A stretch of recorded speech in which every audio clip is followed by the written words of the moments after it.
Hi guys! Welcome to my channel. Our vlog for today is ituturo ko sa inyo kung paano gumawa ng pattern ng t-shirt. Pero bago natin gawin yon, make sure nakasubscribe ka na sa aking channel at pakipindot mo rin notification bell para ma-update ka sa mga bago kong upload na video.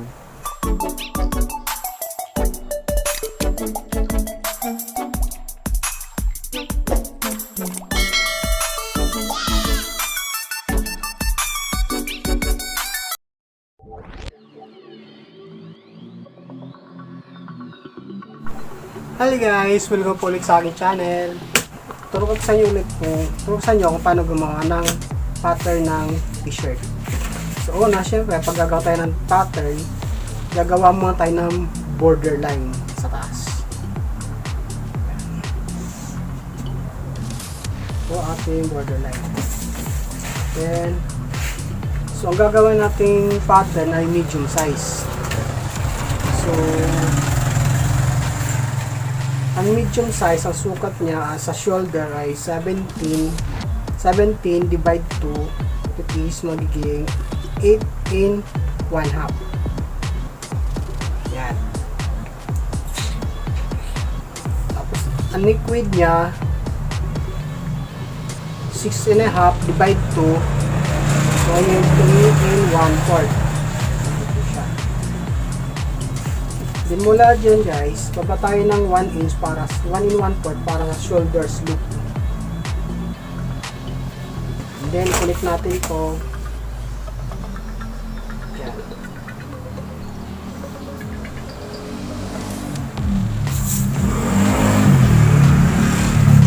Then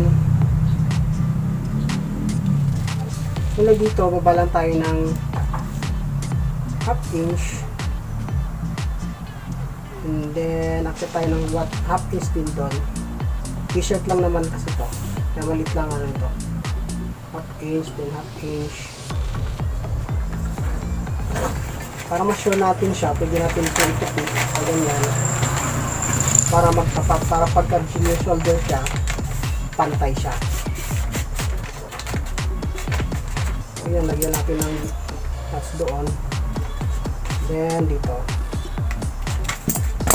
Tapos natin tulig na natin to, yan yung tuldok na yan, and then sa kabila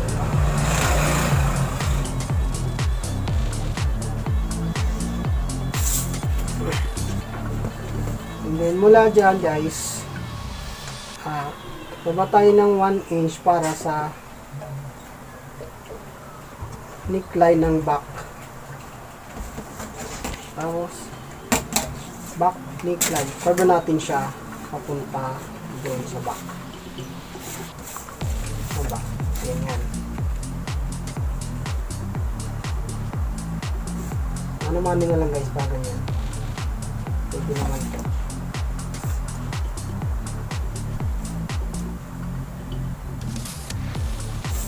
Back neckline. Then sa front naman,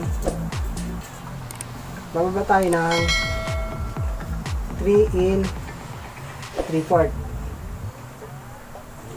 Tapos i-curve na natin siya.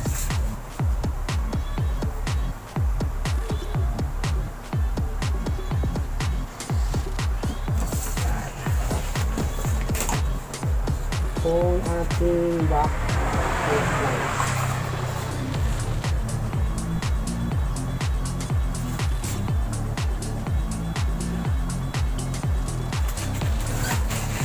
And then sa armhole niya,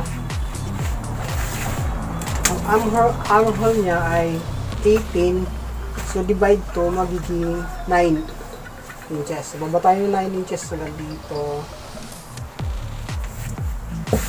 And then ang chest line niya 19 and a half divide 2, that is magiging 9 in 3/4. So 9 3/4, mag-plus na lang tayo ng 1/4 para sa sewing allowance. So, magiging 10 inches to. 10 inches.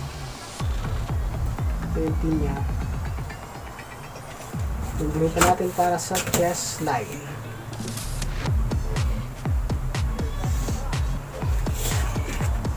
And then, lang natin to armhole. Yun nga dyan. Suka lang ito ng 1/2 inch para sa cord ng armhole. Ito siya.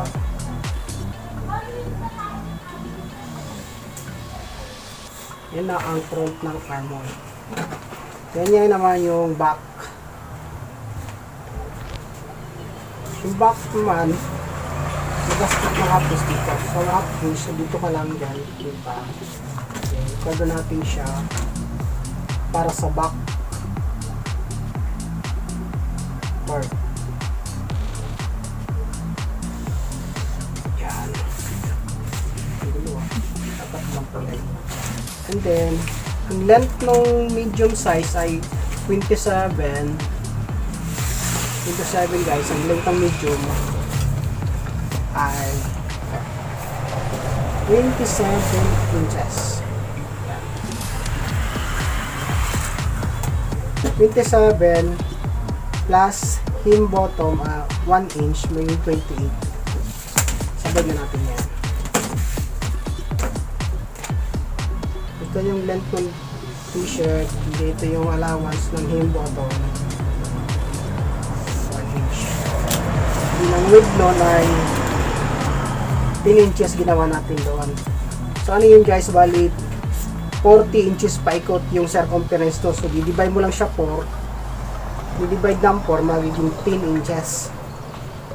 Kasama na allowance ito guys, sewing allowance. Yan, 10 inches po siya. Okay, i-connect na natin siya hanggang doon.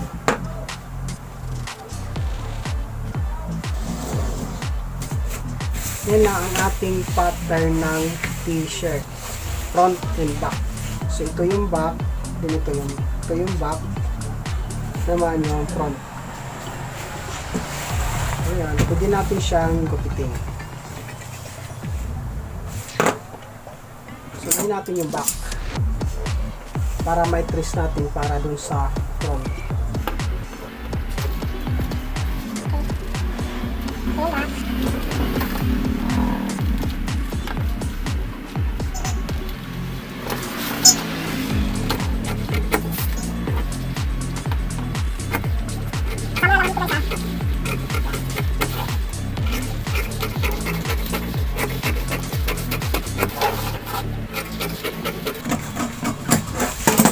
Ang ating back panel, ating pattern. Then gupitin na rin natin yung front. Half lang to guys ha. Kung ikakat nyo na to, i-trace nyo lang to ang per parts. So tanggalin natin to para sa front.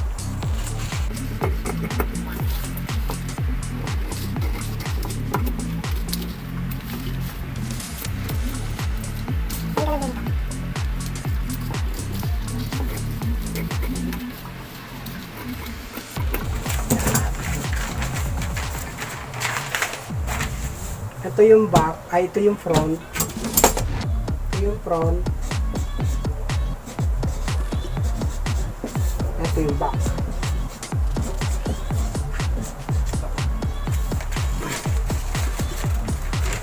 Pagtatabasin nyo na to guys, ay hatiin nyo na lang siya, then on fold na lang po.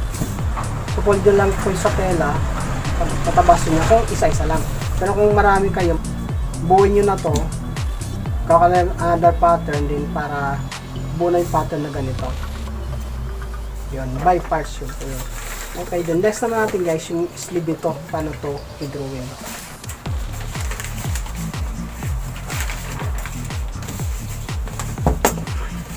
So sa sleeve ay nagawa nyo tayo ng borderline.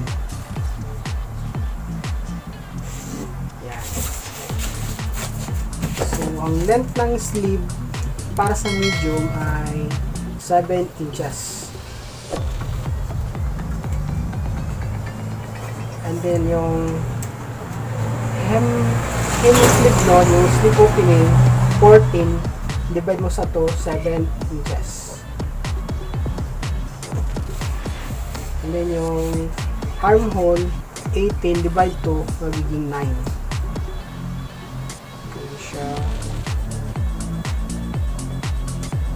And then kunin mo natin kalahati ng 7 inches dito. So 7 inches, gawin natin to para klaro. Ito yung sa hem opening sleeve. Yan, and then kunin natin kalahati ng sleeve length. So 7 inches divide sa 2, 3.5. Ito po siya. And then yung armhole yan, 18 divide 2, magiging 9. So doon po natin ipatatapat yung 9 dito sa kalahati ng 7 inches. So hindi natin siyang i-connect dito. Pero guys, may separate video ako nito kung paano gumawa ng sleeve. Lagay ko na yun din sa taas para masundan nyo rin kung paano to buo. Kung paano to i-draw. Yan na po ang sleeve natin. Tapos ito guys, i-divide lang natin ito makapat para makuha natin yung curve ng sleeve. So 9 inches divide 4.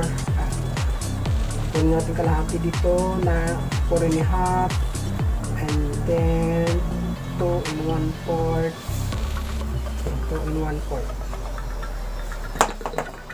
Tapos mula dyan, packet ka lang ng 1/2 inch or 3/8 kasi t-shirt lang naman to, 3/8, then baba ka ng 3/8 dito.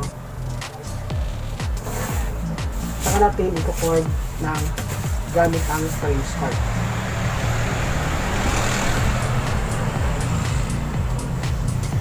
Tapos baba ito siya.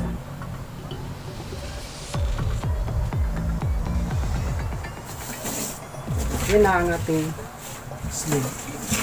Tapos ang hem sleeve ay 1 inch. Ito siya. Ito na po ang hem sleeve natin. Pwede natin siyang natin.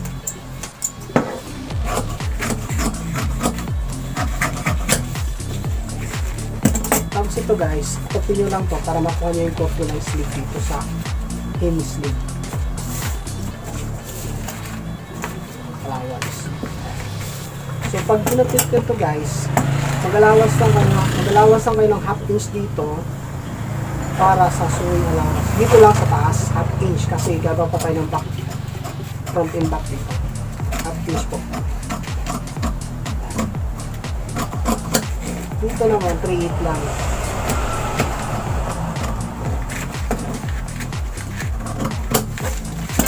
Yun na yung ating sleeve pattern.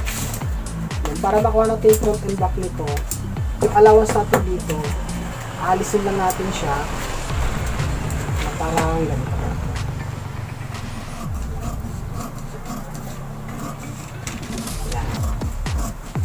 Hanggang dito lang guys, dito ka lang bababa mula dito papunta dyan hanggang doon. Ito na yung ating front and back. Ayan guys, mas malaki itong back kesa sa front. Ito yung front, ito yung back. Ito na ang ating front and back pattern for t-shirt na medium size.